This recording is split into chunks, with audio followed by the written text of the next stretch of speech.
खोज तो रही हैं, वो आती रहेंगी, खोजते रहेंगी, तो लोग उनके कम से कम उनके लोग उनकी मल्लिका स्थिति तो उनकी क्या है पूरे भारतवर्ष में। तीसरी बार हम सरकार में हैं, मजबूती से हैं। आगे भी क्या होने वाला है उनके साथ, हरियाणा में आप लोगों ने देख ही लिया।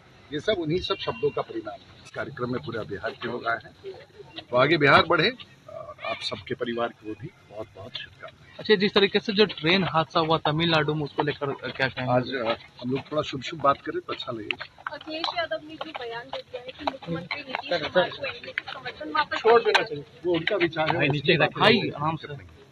बिहार के कई जिले बाढ़ प्रभावित थे और जिसको लेकर के बिहार के सीएम नीतीश कुमार और बिहार सरकार के जल संसाधन मंत्री काफी एक्टिव थे। आपदा प्रबंधन विभाग के मंत्री भी तमाम चीजों को लेकर के कह रहे थे। साथ ही साथ राहत सामग्री भी बंटवाई जा रही थी। फूड पैकेट था वो भी बाढ़ पीड़ित के बीचों में बंटवाया जा रहा था। लेकिन इसी बीच रोहिणी आचार्य, जो राजद सुप्रीमो लालू प्रसाद यादव की बेटी है, वो छपरा से लोकसभा की प्रत्याशी थी और वहां से चुनाव हारने के बाद वो सिंगापुर चली जाती है। उसके बाद जब बाढ़ का समय आता है तो उस समय वो बिहार आती है और अपने क्षेत्र में लोगों से मिलने जाती है जहां बाढ़ पीड़ित लोग रहते थे। और वहां जाकर के अचानक राजीव प्रताप रूडी जो सांसद हैं उनको खोजने लगती है, बीजेपी के सांसद को।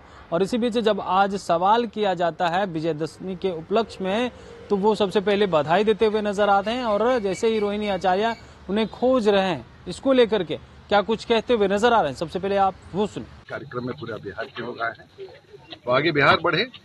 आप सबके परिवार को भी बहुत बहुत शुभकामनाएं। अच्छा, जिस तरीके से जो ट्रेन हादसा हुआ तमिलनाडु में, उसको लेकर क्या कहेंगे? आज हम लोग थोड़ा शुभ बात करें तो अच्छा लगेगा। अखिलेश यादव ने जो बयान दे दिया है कि मुख्यमंत्री नीतीश कुमार को एनडीए का समर्थन वापस छोड़ देना चाहिए, वो उनका विचार है। खोज तो रही हैं, वो आती रहेंगी, खोजते रहेंगी, तो लोग उनके कम से कम उनके लोग उनकी मल्लिकार्जुन खड़गे ने भाजपा को आतंकवादियों की कमलेश हारे हुए लोग आते हैं तो अच्छा होता है। मल्लिकार्जुन खड़गे ने कहा है कि भाजपा आतंकवादियों की पार्टी है। स्थिति तो उनकी क्या है पूरे भारतवर्ष में। तीसरी बार हम सरकार में हैं, मजबूती से हैं। आगे भी क्या होने वाला है उनके साथ, हरियाणा में आप लोगों ने देख ही लिया। ये सब उन्हीं सब शब्दों का परिणाम है। तो आपने सुना, उनका कहना है कम से कम हारने के बाद आ तो रही है, खोज तो रही है, अच्छी बात है। ऐसे ही आते रहे, खोजते रहे, कम से कम बाढ़ पीड़ित क्षेत्रों में तो आई। हारने के बाद तो उम्मीद नहीं था कि वो आती, लेकिन अब आकर के हमें खोज तो रही है। और वहीं पे विजयदशमी के उपलक्ष्य में बधाई देते हुए नजर आए। लेकिन रेल जो हादसा हुआ उसको लेकर के कह रहे हैं कि देखिए आज शुभ दिन है और शुभ बातें कीजिए, इस तरह का सवाल नहीं कीजिए।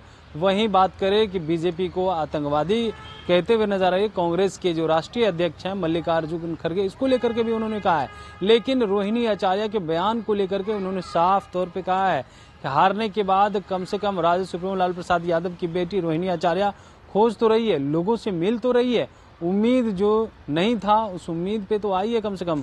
हमें तो ये लगा था कि जब वो हार जाएगी तो फिर वो दोबारा सिंगापुर से रिटर्न जिस क्षेत्र से वो चुनाव लड़ी है वहां आएगी नहीं, यानी सारण से जहां से वो चुनाव लड़ी उम्मीद नहीं था आएगी नहीं। लेकिन जिस तरीका से लोकसभा चुनाव में जो टक्कर रहा और लगभग 13 से 14 हजार वोट से ही अंतर से राजीव प्रताप रूडी से रोहिणी आचार्य हारी थी।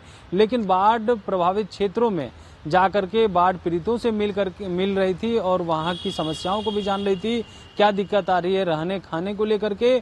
और इसी बीच सरकार पे भी हमलावर नजर आ रही थी। लेकिन राजीव प्रताप रूडी को उनके ही क्षेत्र में जाकर के ढूंढने लगती है, जिसको लेकर के राजीव प्रताप रूडी जो है ये कहते हुए नजर आ रहे हैं हारने के बाद कम से कम क्षेत्र घूमने और जनता से मिलने तो आई। कमलेश कुमार, लाइव बिहार, पटना।